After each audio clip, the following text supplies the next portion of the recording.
Hello everyone, कैसे हैं आप सब। मैं हूं किशोर तेजवानी, आप लोगों का मैथमेटिक्स मेंटर। स्वागत करता हूं आपका आपके ही अपने मैग्नेट बेंच में, जो प्रोवाइड करता है 100% quality of free education kindergarten से लेकर क्लास 12 तक। अगर आप लोग सीबीएसई बोर्ड से हैं तो आप लोगों के लिए तो मैग्नेट बेंच का इंग्लिश मीडियम चैनल है, जिसमें आपको मिल जाता है भैया किंडरगार्टन से लेकर क्लास 12 तक एकदम क्वालिटी वाइज और फ्री एजुकेशन, और वो भी बढ़िया तरीके से। और अगर आप लोग हिंदी मीडियम से तो घबराने की बिल्कुल भी बात नहीं है, आप लोगों के लिए मैग्नेट बेंच का हिंदी मीडियम चैनल, जहां पे आपको मिल जाता है भैया क्लास 6 से लेकर क्लास 12 तक वही क्वालिटी वाइज और वही फ्री एजुकेशन, वो भी हिंदी मीडियम में, with coverage UP board, Delhi board, Bihar board, Rajasthan board और आपका प्यारा प्यारा एमपी बोर्ड। इतना ही नहीं, यहां पे आपको मिल जाते हैं ढेरों सारे प्रैक्टिस क्वेश्चन, जिनकी मदद से आप लोग प्रैक्टिस कर सकते हो और बढ़िया बढ़िया नंबर भी लेके आ सकते हो। और अगर आप हमारे ई बुक्स या ई नोट्स को अवेल करना चाहते हैं तो घबराने की कोई बात ही नहीं है, लिंक डिस्क्रिप्शन बॉक्स में डलवा दिया गया है, एक बार चेकआउट कर लीजिएगा और उसको अवेल कर लीजिएगा।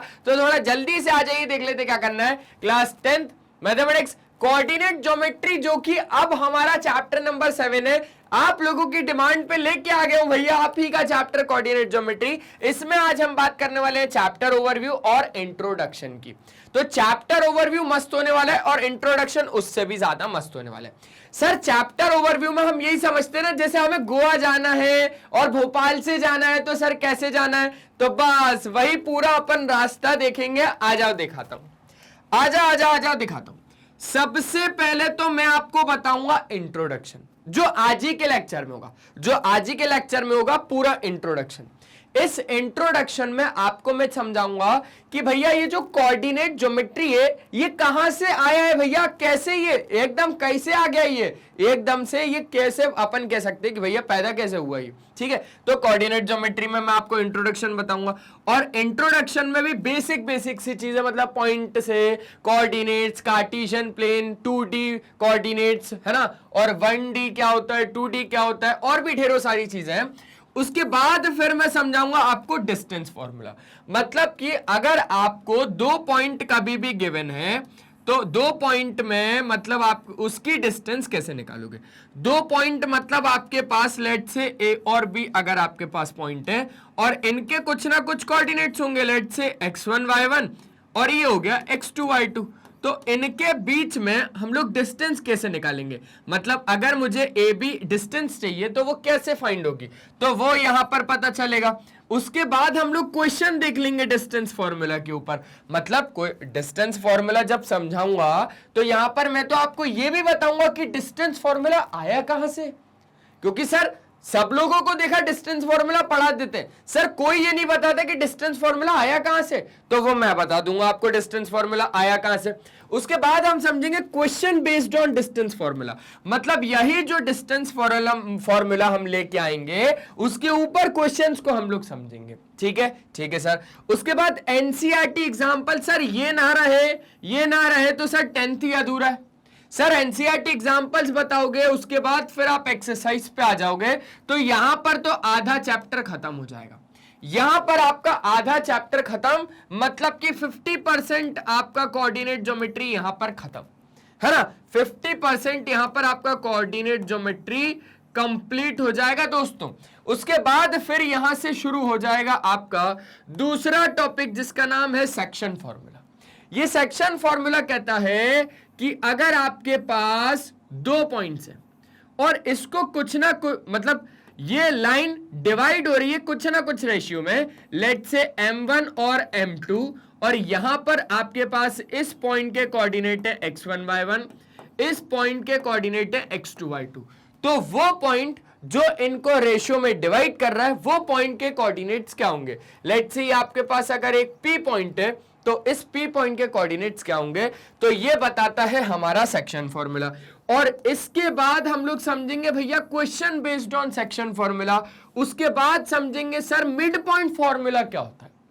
मिड पॉइंट फॉर्मूला भी बहुत ही ज्यादा इंपॉर्टेंट है। और फिर उसके बाद हम लोग देखेंगे question based on mid point formula, मतलब समझ रहे हो मैं चैप्टर को आपके लिए कैसे प्रेजेंट कर रहा हूं, समझ रहे हो। सबसे पहले तो इंट्रोडक्शन रख दिया ताकि आपको दिक्कत नहीं हो। उसके बाद फिर हम लोग डिस्टेंस फॉर्मूला, अगर इंट्रोडक्शन में नहीं पढ़ाऊंगा सीधा डिस्टेंस फॉर्मूला पे आ जाऊंगा तो आपको कैसा लगेगा, सर एकदम बेकार, पता है सर, वही फीलिंग आएगी कि सर बस रटा रहे हो आप, तो रटा रहे हो। नहीं सर, लेकिन आप तो आए हो सिखाने के लिए, इसलिए आप डिस्टेंस फॉर्मूला से पहले इंट्रोडक्शन लेके आए हो। मतलब सर डिस्टेंस फॉर्मूला से पहले अगर आप इंट्रोडक्शन लेके आए हो, मतलब सर आप हमें यह बताना चाहोगे कि ये जो कोऑर्डिनेट ज्योमेट्री है आया कैसे है, ठीक है। फिर डिस्टेंस फॉर्मूला बताओगे, फिर आप इसी के ऊपर क्वेश्चन करवाओगे, फिर आप एनसीईआरटी भी लगवा दोगे। अच्छा, एक वादा और करता हूं, यहां से लेकर यहां तक जो आपके एनसीईआरटी एग्जांपल्स और आपकी एक्सरसाइज होगी ना, ये आप खुद ही बना लोगे, आपको इतनी गारंटी दे रहा हूं मैं, क्योंकि आपके क्वेश्चन इतने हो जाएंगे कि यहां पर पूरे क्या है, पूरे के पूरे सेम टू सेम क्वेश्चन होंगे आपके, ठीक है। फिर आपके पास मैं क्या कुछ शुरू कर दूंगा, सेक्शन फॉर्मूला, फिर उसी के ऊपर कुछ क्वेश्चन देखेंगे, फिर मिड पॉइंट फॉर्मूला, फिर उसी के ऊपर कुछ क्वेश्चन देखेंगे। समझ लो ना बात को, कितने अच्छे से ये चैप्टर चलेगा, बहुत अच्छे से चलेगा। उसके बाद हम लोग एनसीईआरटी के एग्जांपल्स को देखेंगे, फिर एक्सरसाइज 7.2 को देखेंगे, और फिर भी मैं रुकने नहीं वाला, नहीं बिल्कुल नहीं रुकूंगा। फिर आपके लिए लेके आऊंगा भैया मल्टीपल चॉइस क्वेश्चंस, है ना। यहां पर शॉर्ट में लिख देता हूं तो आप लोग कंफ्यूज तो नहीं होते ना भाई, इसका मतलब होता है मल्टीपल चॉइस क्वेश्चंस, जिसमें हमारे पास चॉइस तो मल्टीपल होती है, लेकिन फिर भी आंसर निकालने में कंफ्यूजन बहुत होता है सर। और ये है भैया most important questions, most important questions. और इसमें इस बार मैंने क्या रखा है बताऊं, इस बार एक सरप्राइज रखा है आप लोगों के लिए। यहां पर पूरे के पूरे मैंने सीबीएसई के पीवाईक्यूज रखे हैं। मतलब कि सर अगर आपने पूरा चैप्टर पढ़वा दिया, उसके बाद सर सीबीएसई के पीवाईक्यूज भी लगवा दिए। पीवाईक्यूज मतलब भी लिख दूं क्या भैया, सीबीएसई के प्रीवियस ईयर क्वेश्चन, सीबीएसई के प्रीवियस ईयर के क्वेश्चंस।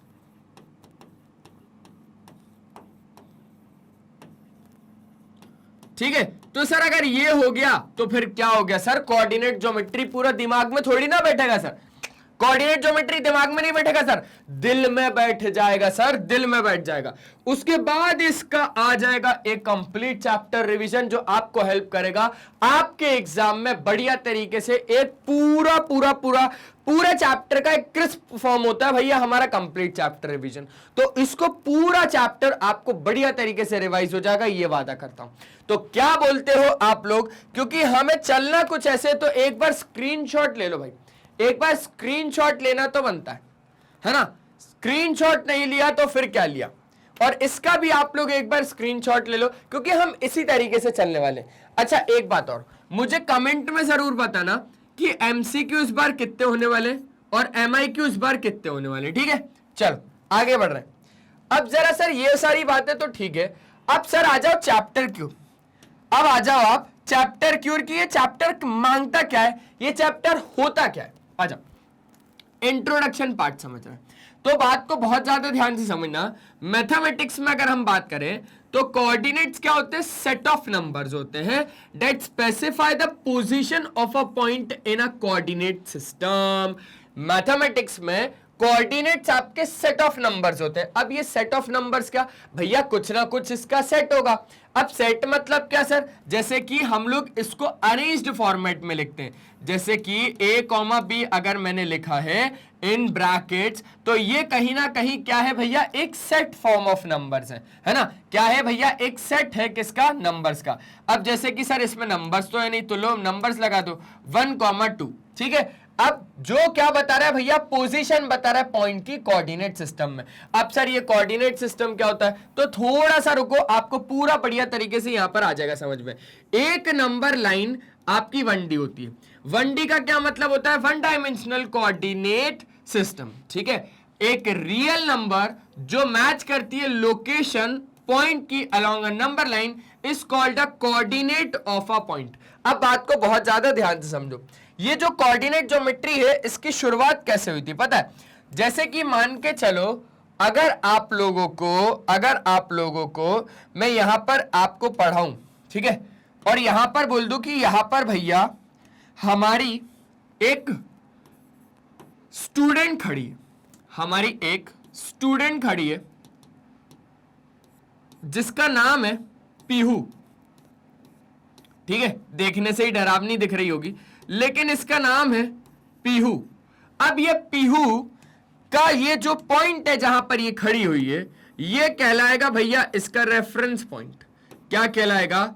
ये कहलाएगा इसका रेफरेंस पॉइंट। ठीक है, अब ये रेफरेंस पॉइंट से मान के चलो 1 2 3 4 5 6 7 इस डायरेक्शन में आगे बढ़ रही है। मतलब कि मान के चलो ये इधर जाएगी, फिर ये इधर जाएगी, फिर ये इधर जाएगी, इधर जाएगी, इधर जाएगी, इधर जाएगी, इधर जाएगी, और ये आपकी आगे बढ़ती जा रही है किसमें? एक ही डायमेंशन में, मतलब कि 1D में। ठीक है, ठीक है सर, तो ये रेफरेंस पॉइंट हो गया, और ऐसे ये आपकी एक ही लाइन में एक ही डायरेक्शन में क्या होगी? बढ़ती जा रही है। अब यहां पर समझो, एक नंबर लाइन आपकी क्या होती है? एक 1 डायमेंशनल होती है भैया। अगर आप एक नंबर लाइन बनाओगे तो वो ऑब्वियसली 1D होगी ना। यहां पर आपका 0 होगा, यहां पर 1 होगा, यहां पर 2 होगा, यहां पर 3 होगा, यहां पर 4 होगा, यहां पर माइनस का 1 होगा, माइनस का 2 होगा, माइनस का 3 होगा। ठीक है, और ऐसी ये सारी चीजें आगे भी चलती जाएंगी, कभी रुकने वाली नहीं है। तो ये क्या बताता है भैया? ये आपकी लोकेशन बताता है कि कितना वो आगे है, कितना वो पीछे है, कितना वो बीच में है। तो हम लोग रेफरेंस पॉइंट के बेसिस पे बताते हैं ये चीजें। अगर मुझे इसकी पोजीशन बतानी है तो मैं क्या बोलूंगा? अगर मेरे को 6 से बतानी है तो मैं क्या बोलूंगा? भैया ये 6 पीछे, मतलब 6 पे पीछे, 6 से पीछे, मतलब 6 से 5, 5 से 4, 5 से 4 से 3, 3 से 2, 2 से 1 और फिर 0। समझ गए बात को? 0 से काउंट करोगे तो ऐसे में ये 6 पड़ेगा कि नहीं पड़ेगा? 1 2 3 4 5 6। ठीक है, तो 6 ये आगे है, लेकिन 6 से देखोगे तो 6 ये पीछे होगा। ठीक है, एक तो ये वाला पॉइंट क्लियर हो गया, ये वाला पॉइंट भी क्लियर हो गया। अब यहां पर समझो कि हर एक कोऑर्डिनेट आपको बताता है कि पॉइंट कितना लेफ्ट है अगर नेगेटिव है, और कितना राइट है अगर पॉजिटिव है। तो यहां पर मैंने आपको बताया कि हर एक पॉइंट, जैसे कि मान के चलो ये पॉइंट है, तो ये पॉइंट आपको क्या बता रहा है? Each coordinate tells you how far the point is to the left. Left अगर आपके पास है, मान के चलो अगर लेफ्ट साइड में यहां पर है, तो अब आपके पास ये पॉइंट कैसा होगा? नेगेटिव डायरेक्शन में होगा। सिंपल सी बात है सर। और अगर आपके पास यही का यही सेम पॉइंट अगर राइट साइड में हुआ, तो आपको ये बोलेगा भैया कि यही पॉइंट आपका कितना राइट में, देखो ना, how far the point two the right, अगर वो पॉजिटिव है तो बस। अगर अभी सारी चीजें आपको समझ में नहीं आ रही है तो भी आप एटलीस्ट स्क्रीनशॉट लो और समझने की कोशिश करो, क्योंकि ये चैप्टर बहुत ज्यादा आसान है। ये जो चैप्टर है ना, ये बहुत ही ज्यादा आसान है, और ये आपको बढ़िया तरीके से चीजें बता देगा। और अब आ जाओ बात कर लेते हैं। अब जो हमने पहले डिस्कस किया उसमें आपने क्या देखा कि अगर आपको कोई भी पॉइंट की कोई भी पोजीशन बतानी है, आपको लेंगे ना plane can be represented with the help of 2 perpendicular lines. समझना बात को, अगर आप लोग मेरे घर पे आना चाह रहे हो, है ना, अगर आप लोग मेरे घर पे आना चाह रहे हो तो मैं आपको क्या बताऊंगा? भाई इतना सीधा चलेगा, इतना लेफ्ट चलेगा, इतना राइट चलेगा। अच्छा, कोऑर्डिनेट ज्योमेट्री अगर मैं डेली लाइफ से कंपेयर करूं तो आप लोग क्या बोलोगे? सर हम लोग बोलेंगे कि सर कोऑर्डिनेट ज्योमेट्री को हम लोग यूज करते हैं हमारी डेली लाइफ में। सर मान के चलो कभी हम लोग रोड वगैरह उलझ जाते हैं तो सर हम लोग सीधा निकालते हैं अपना फोन और सीधा सर गूगल मैप्स खोलते हैं। अब गूगल मैप्स हमें क्या बताता है? रास्ता बताता है। रास्ता कैसे बताता है? कि भैया इतना राइट चले जा तो तेरे को 200 मीटर बाद लेफ्ट लेना है, या इतना लेफ्ट चले जा फिर उधर से 200 मीटर बाद राइट ले लेना। तो ये जो लोकेशन बता रहा है ये पूरा किसका भैया बेसिस पर है? ये पूरा आपका कोऑर्डिनेट ज्योमेट्री के बेसिस पर है। कोऑर्डिनेट ज्योमेट्री आपने क्लास 9th में भी पढ़ा हुआ है। कोऑर्डिनेट ज्योमेट्री अगर नहीं होता तो आज गूगल मैप्स नहीं होता, क्योंकि गूगल मैप्स पूरा काम किस पे करता है? कोऑर्डिनेट ज्योमेट्री पे करता है। ठीक है, तो कोऑर्डिनेट ज्योमेट्री का डेली लाइफ एग्जांपल है आपका गूगल मैप्स, कि वो आपको बताते हैं कि भैया आप जहां पर भी खड़े हो आपको इतना राइट जाना है, आपको इतना लेफ्ट जाना है, आपको सीधा जाना है, आपको पीछे आना है। तो समझ गए बात को? समझ गए सर। अब लेकिन बात यहां पर नहीं है, बात यह है कि जो आपने पीछे डिस्कस किया, आपने देखा कि कोई भी पोजीशन अगर आपको बतानी है कोई भी प्लेन पर, तो वो आपको बतानी पड़ती है 2 परपेंडिकुलर लाइन से। अब 2 परपेंडिकुलर लाइन से ही आपको वो पोजीशन बतानी पड़ती है। ये रही वो आपकी 2 परपेंडिकुलर लाइंस। अब कंसेप्ट शुरू होगा बढ़िया और मस्त वाला। ठीक है, अब आपको पता ही है कि आप इसको क्या बोलते हो? सर एक्स एक्सिस बोलते हैं, इसको क्या बोलते हो सर, वाई एक्सिस बोलते हैं। इसको क्या बोलते हो sir, negative of X axis बोलते हैं, एक्स डैश। ठीक है, अब आप इसको क्या बोलते हो सर, इसको वाई डैश बोलते हैं। सर दो परपेंडिकुलर लाइंस है। सर दो परपेंडिकुलर मतलब अगर एक ऐसी है तो दूसरी ऐसी होगी, अगर एक ऐसी है तो दूसरी ऐसी होगी। परपेंडिकुलर, यहां से देखोगे तो ये परपेंडिकुलर, ये परपेंडिकुलर, ये परपेंडिकुलर और ये भी परपेंडिकुलर, सब एक दूसरे के क्या है, परपेंडिकुलर है। परपेंडिकुलर का मतलब है भैया 90 90 90 90 का एंगल वहां पर बन रहा होगा। चलो अब आगे, तो ये हो गई भाई। In the case of dot, अगर आपका डॉट का केस है, you require the distance of the dot from the bottom line as well as from the left line. ठीक है, मान के चलो आपके पास कोई भी एक डॉट है, आप प्लेन पे कोई भी एक डॉट बना लो, आप प्लेन पे कोई भी कहीं पर भी एक डॉट बना लो, यहां पर बना दिया मैंने। तो अब आपको इसकी अगर पोजीशन बतानी है, इस डॉट की अगर आपको पोजीशन बतानी है, तो आप क्या बोलोगे कि इस डॉट की पोजीशन के लिए आपके पास ये require a distance of the dot from the bottom line as well as from the left line. Bottom line मतलब कि भैया आपको इसी पॉइंट की लोकेशन, इसी पॉइंट की लोकेशन अगर बतानी है, तो आपको ये बताना पड़ेगा कि ये बॉटम लाइन से कितना दूर है और ये लेफ्ट लाइन से कितना दूर है। बॉटम लाइन से कितना दूर है और लेफ्ट लाइन से कितना दूर है, तब जाके आप इसकी क्या बता पाओगे, पोजीशन बता पाओगे। समझ गए, तब जाके आप क्या बता पाओगे, इसकी पोजीशन बता पाओगे। आपको पता है कि आपकी मैथ्स की बुक या आपकी साइंस की बुक या आपकी सोशल की बुक कहां पर रखी है, अब आप धीरे धीरे उसको याद कर रहे हो, है ना। मान के चलो आप अभी एक रूम में बैठे हो, लेकिन वो पड़ी है दूसरे रूम में, और दूसरे रूम में भी टेबल पे पड़ी है। तो अब आप क्या सोचोगे, अब आप सोचोगे भैया कि पहले मेरे को कमरे से बाहर निकलना पड़ेगा, कमरे से बाहर निकलने के तुरंत बाद मेरे को लेफ्ट लेना पड़ेगा और फिर राइट लेना पड़ेगा और फिर राइट लेना पड़ेगा, तो मेरा रूम आएगा। ठीक है, अब रूम में भी फिर मेरे को लेफ्ट साइड देखना पड़ेगा, तो एक टेबल पड़ी है, स्टडी टेबल, उसके ऊपर मेरी बुक पड़ी है। तो बिल्कुल बिल्कुल बिल्कुल पोजीशन, आप कोई भी चीज की पोजीशन आप ऐसे ही बताते हो कि वो आपका बॉटम लाइन से कितना दूर है और लेफ्ट लाइन से कितना दूर है। समझ गए बात को, समझ गए सर। क्योंकि आपके पास अब ऐसे ही एक केस आ जाता है चौराहे का। चौराहा मतलब समझते हो आप, बिल्कुल समझते हैं। चौराहा मतलब क्या होता है कि वहां पर चार रास्ते हैं। अब आप यहां पर बिल्कुल चौराहे पे खड़े हो और आपके पास कौन कौन सा रास्ता है भैया, आप राइट से जा सकते हो, आप लेफ्ट जा सकते हो, आप सीधा जा सकते हो, या आप वापस पीछे जा सकते हो जहां से आप आए हो। तो यही है आपकी पोजीशन और यही है चौराहा। मतलब ये चौराहा अगर आप मान रहे हो तो चौराहा मान लो, नहीं तो फिर आप इसको क्या मान लो कि ये आपकी पोजीशन है और यहां पर आपको पहुंचना है। तो अब आप कैसे बताओगे कि भैया यहां पे बॉटम लाइन से कितना दूर है और लेफ्ट लाइन से ये कितना दूर है। ठीक है, तो डॉट का केस मैंने आपको बता दिया। अब सिटिंग प्लान में क्या होता है, सिटिंग प्लान में आपके पास क्या होना चाहिए भैया, नंबर ऑफ कॉलम और आपके पास रो होनी चाहिए।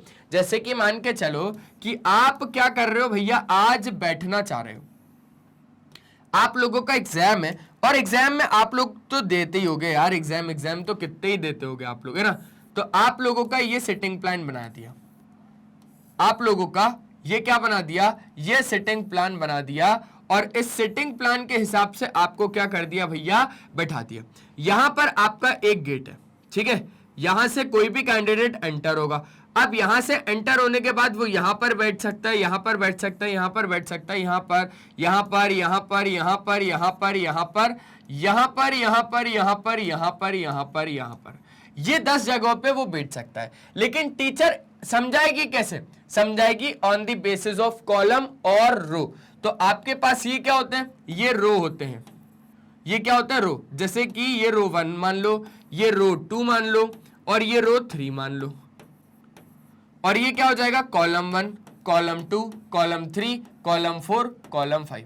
अब यहां पर सिटिंग प्लान के उस पे अगर आपको बताना है तो आप कैसे बताओगे भैया कि थर्ड रो में आपके 4th नंबर की सीट है, थर्ड रो में आपकी 4th नंबर की सीट है, फर्स्ट सेकंड थर्ड फोर्थ ये सीट है।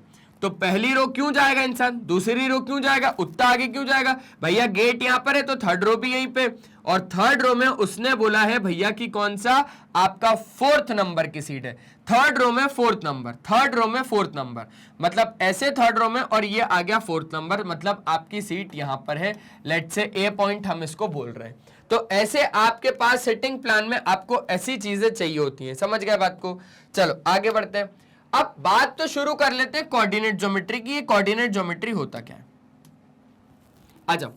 ये कोऑर्डिनेट ज्योमेट्री होता क्या है, आपको कोऑर्डिनेट ज्योमेट्री समझने से पहले समझना होगा कि ये कार्टेशियन सिस्टम क्या होता है।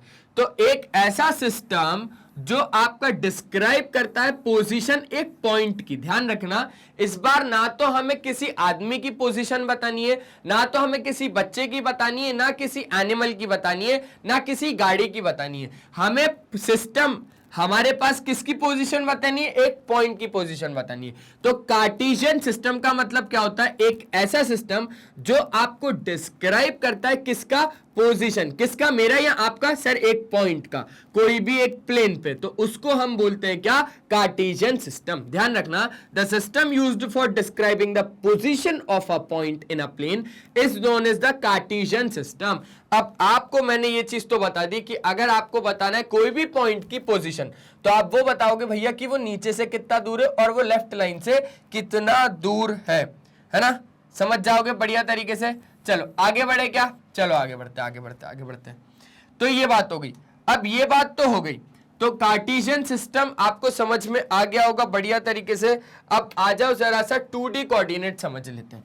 तो 2D कोऑर्डिनेट्स में भी कुछ भी नहीं है। A 2D coordinate plane is formed by the intersection of a horizontal number line और आपके पास एक वर्टिकल नंबर लाइन। अब मान के चलो यहां पर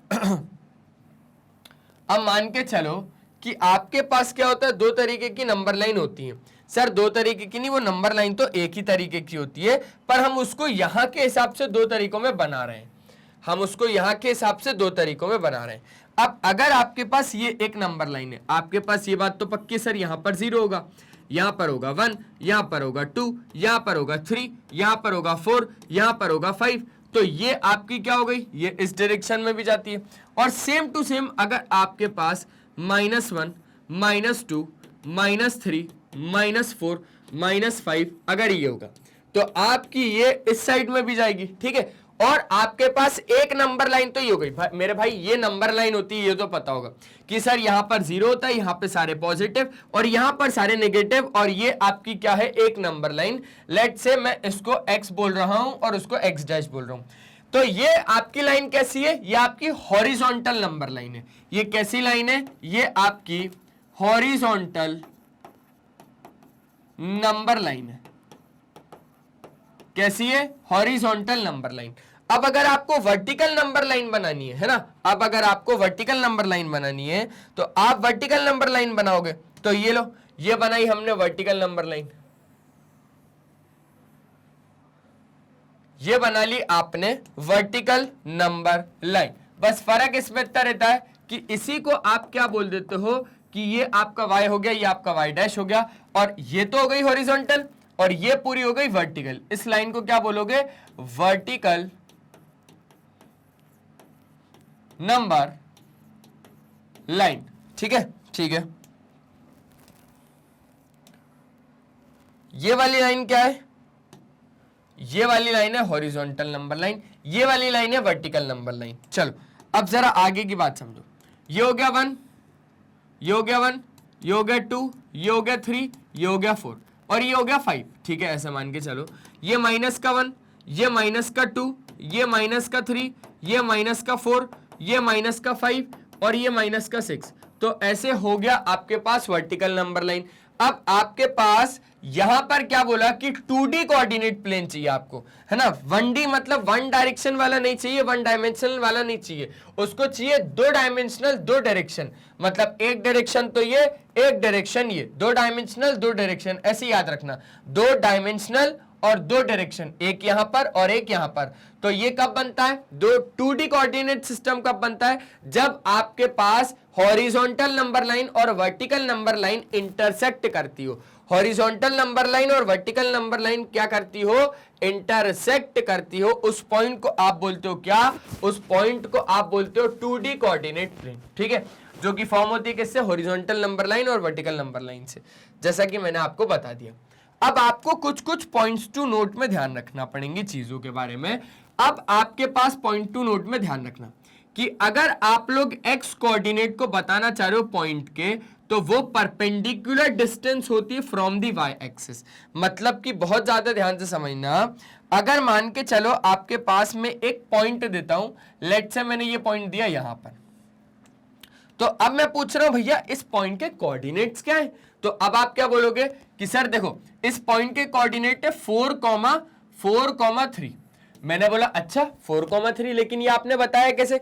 बोला सर देखो हमने इसको ऐसे बताया कि हमने इस पॉइंट की हमने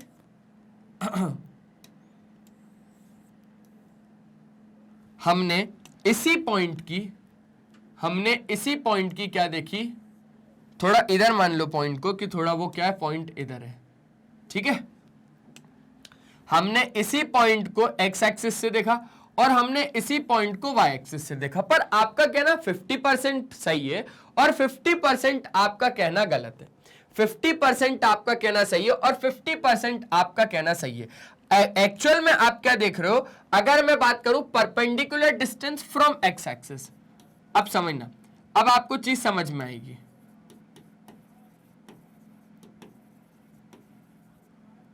perpendicular distance from X axis,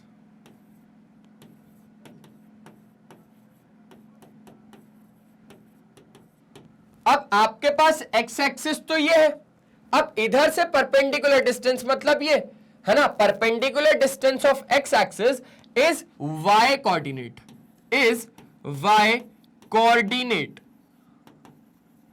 ठीक है। एक पॉइंट तो ये रहा मेरा एक पॉइंट तो ये रहा। अब दूसरा सुन लो, परपेंडिकुलर डिस्टेंस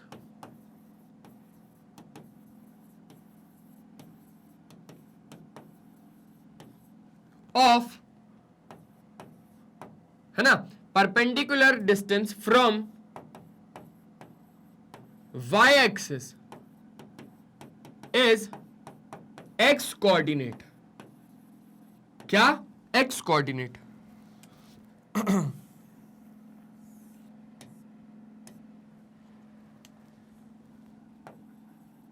तो सर ये बात भी समझ में आ गई कि अगर हमें परपेंडिकुलर डिस्टेंस x एक्सिस से देख रहे हैं, ये रहा x एक्सिस और ये रहा परपेंडिकुलर डिस्टेंस, तो उसको हम क्या बोलेंगे? y कोऑर्डिनेट बोलेंगे। अब इतनी जरा मुझे बताओ कि इधर से लेकर इधर तक डिस्टेंस कितनी है? इधर से लेकर, है ना, इधर से लेकर इधर तक डिस्टेंस कितनी है? तो आप बोलोगे सर 3। तो आपने कितना देखा? 3 देखा ना, ये 3 देखा। भैया ये कितना है? सर ये इतने के बराबर होगा, 3 के बराबर। तो आपके पास 3 क्या आया? सर आपने एक्स एक्सिस का, आपने एक्स एक्सिस, ये वाले पूरे एक्स एक्सिस का आपने ये परपेंडिकुलर डिस्टेंस देखा, आपने पूरे ये एक्स एक्सिस का ये पूरा परपेंडिकुलर डिस्टेंस देखा। तो perpendicular distance from X axis is Y coordinate. तो आप इस डिस्टेंस को क्या बोल दोगे? वाई कोऑर्डिनेट, जो कि 3 था। भैया ये आपके पास वाई कोऑर्डिनेट होता है, ये आप बहुत अच्छे से जानते हो।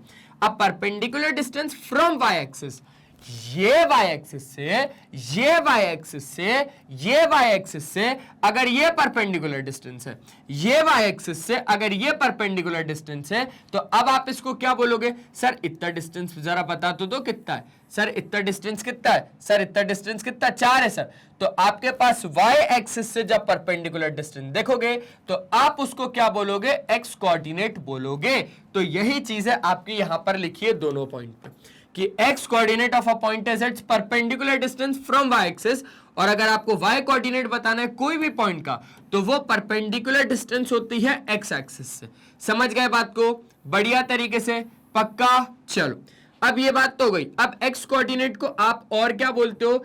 x कोऑर्डिनेट को आप बोलते हो एब्सिसा, और क्या बोलते हो? एब्सिसा, ठीक है। और y कोऑर्डिनेट को आप और क्या बोलते हो? ऑर्डिनेट बोलते हो। क्या बोलते हो? ऑर्डिनेट बोलते हो। ठीक है सर, ये बात भी क्लियर हो गई और ये वाली बात भी क्लियर हो गई। अब अगर आपको in stating the coordinates of a point in the coordinate plane, the x coordinate come first और फिर आपका क्या आएगा, वाई कोऑर्डिनेट आएगा। एक बार जल्दी से स्क्रीनशॉट लो। तो क्या था इसमें, कुछ भी नहीं था कि अगर आपको कोई भी कोऑर्डिनेट्स बताने हैं कोई भी पॉइंट के, तो आपके पास जो कोऑर्डिनेट होंगे ना उस प्लेन के, तो आपके पास एक्स कोऑर्डिनेट सबसे पहले आएगा और फिर आएगा आपके पास वाई कोऑर्डिनेट। तो इस इंफॉर्मेशन से हमें ये पता चली कि सबसे पहले आपको लिखना पड़ेगा एक्स मेंबर और फिर लिखना पड़ेगा वाई का मेंबर, ठीक है। लेकिन सर आप इसको बोलते क्या हो, तो मैंने बोला इसको मैं बोलता हूं एक्स कोऑर्डिनेट। इसको क्या बोलूंगा मैं, इसको मैं बोलूंगा एक्स कोऑर्डिनेट। अच्छा सर एक्स कोऑर्डिनेट तो ठीक है, लेकिन आप इसको क्या बोलोगे, तो मैंने बोला इसको मैं बोलता हूं वाई कोऑर्डिनेट। इसको क्या बोलता हूं, वाई कोऑर्डिनेट। अरे एक छोटा सा बस जो आप लोग 9th में पढ़ के आए हो ना, इसी को बस रिवाइज करवा दिया आधे घंटे में और ज्यादा से ज्यादा 40 मिनट में, तो हो गया है ना। आधा घंटा हो गया होगा मेरे ख्याल से अभी, और अब 5-1 मिनट भी मुश्किल से, बस अब आपको समझ गया, ठीक है। ये हो गया एक्स कोऑर्डिनेट। और इसी एक्स कोऑर्डिनेट को और आप क्या बोलते हो कि सर इसको तो हम एब्सिसा भी बोलते हैं। इसको आप क्या बोलते हो, इसको आप एब्सिसा भी बोलते हो, ABSCISSA एब्सिसा। और इसको आप क्या बोलते हो, ऑर्डिनेट बोलते हो। क्या बोलते हो जी, ऑर्डिनेट बोलते हो। तो ये हो गया। अब आपके पास यहां पर क्या लिखा है, we place the coordinates in brackets. सबसे मेन इंफॉर्मेशन, आपको ये जो कोऑर्डिनेट्स होंगे ना, ये एक्स भाई साहब और ये जो वाई भाई साहब होंगे, इसको आपको काय पर लगाना है, इसको आपको ब्रैकेट में लगाना है जी। तो ये बात हो गई सर, बहुत ही बढ़िया और उम्दा वाली बात थी सर, और बहुत ही ज्यादा इंफॉर्मेटिव थी। तो एक बार जल्दी से स्क्रीनशॉट ले लो इसका। ले लिया, आगे बढ़ सकते हैं, चलो आगे बढ़ते हैं। तो बस भाई खत्म, इंट्रोडक्शन में सिर्फ इतना ही था, आपको मैंने पूरा इंट्रोडक्शन बढ़िया तरीके से बता दिया। तो यही काम है हमारे मैग्नेट ब्रेन्स का कि ऐसे ही आपको क्वालिटी वाइज और फ्री एजुकेशन हम प्रोवाइड करते रहेंगे, वो भी किंडरगार्टन से लेकर क्लास 12 तक, एकदम क्वालिटी वाइज और फ्री एजुकेशन। साथ ही साथ अगर आप लोग हिंदी मीडियम से ना, तो घबराने की बिल्कुल भी बात नहीं है। सुन लो एक बार हमारे कुछ टॉप कोर्सेज के बारे में, जो कि इंग्लिश और हिंदी मीडियम में। जैसा कि मैंने बताया, अगर आप लोग सीबीएसई बोर्ड इंग्लिश मीडियम से हैं, तो आप लोगों के लिए यही वाला चैनल है भैया, जिस पे आप अभी वीडियो देख रहे हो। और जिसको अगर मैं स्पेशली डिफाइन करूं, तो वो चैनल जिसको आपने अभी तक सब्सक्राइब नहीं किया। अरे इंडिया का भैया top top top number 1 channel है ये, जिसमें आपको एकदम क्वालिटी वाइज और फ्री एजुकेशन मिल जाती है। क्योंकि आप प्लेलिस्ट के ऑप्शन में जैसे ही जाओगे ना, तो यहां पर आपको सारे ही टीचर के, सारे ही क्लासेस के, सारे ही सब्जेक्ट के, सारे ही चैप्टर के, सारे ही टॉपिक्स के भी सब टॉपिक्स के वीडियोस एकदम अरेंज्ड फॉर्मेट में मिलेंगे। और आप कम्युनिटी के ऑप्शन में जैसे ही जाओगे, तो यहां पर आपको मिल जाएगा भैया मैग्नेट ब्रेन्स का अपडेट। इसलिए आपको यहां पर तो नजरें जमा के रखनी पड़ेंगी, और यहां पर आप हमारे लाइव सेशंस को अटेंड कर सकते हो। आप हमारा ऐप डाउनलोड कर सकते हो, ग्रैब ई नोट्स के ऑप्शन में जाएंगे तो यहां से आप हमारे ई नोट्स अवेल कर सकते हैं, आप हमारी वेबसाइट विजिट कर सकते हैं। ये वीडियो पसंद आए तो लाइक शेयर और सब्सक्राइब कर दीजिएगा। आप हमें अगर फॉलो करना चाहते हैं तो आप हमें फॉलो कर सकते हैं, Facebook, Instagram, Twitter, Telegram, WhatsApp पे। ई नोट्स या ई बुक्स अगर अवेल करने हैं तो लिंक डिस्क्रिप्शन बॉक्स में डलवा रहा हूं, वहां से जाके अवेल कर लेना। और क्या चाहिए, और कुछ भी चाहिए? हाँ सर, हमारे कुछ भाई बहन हैं, हमारे कुछ दोस्त हैं जो हिंदी मीडियम से, सर वो लोग कहां से पढ़े? तो क्या टेंशन लेने की बात है, मैग्नेट ब्रेन्स हमेशा आपकी ही मदद करता हुआ आ रहा है और आपको ही क्वालिटी वाइज और फ्री एजुकेशन प्रोवाइड करता आ रहा है। तो मैग्नेट ब्रेन्स आप लोगों के लिए एक और बड़ी खुशखबरी लेके आया है, magnet brains Hindi medium channel, जिसमें आपको मिल जाता है क्लास 6 से लेकर क्लास 12 तक यही क्वालिटी वाइज और यही फ्री एजुकेशन, वो भी Hindi medium, with coverage Delhi board, Bihar board, UP board, MP board, Rajasthan board, और आपको पढ़ाया जाता है क्लास 6 से लेकर क्लास 12 तक, with covering this all boards. और अगर आपको हमारे कुछ और भी कोर्सेज के बारे में जानना है तो वो है वैदिक मैथ्स क्रैश कोर्स और स्पोकन इंग्लिश। तो आई होप आपको आज की सारी चीजें बढ़िया तरीके से समझ में आई होंगी। तो आज के सेशन में सिर्फ इतना ही, मिलते हैं नेक्स्ट सेशन में। तब तक के लिए बाय बाय, अपना ध्यान रखें और हमेशा की तरह एक ही चीज बोलूंगा दोस्त कि पढ़ाई करते रहें, वो बहुत ज्यादा जरूरी है। Bye bye.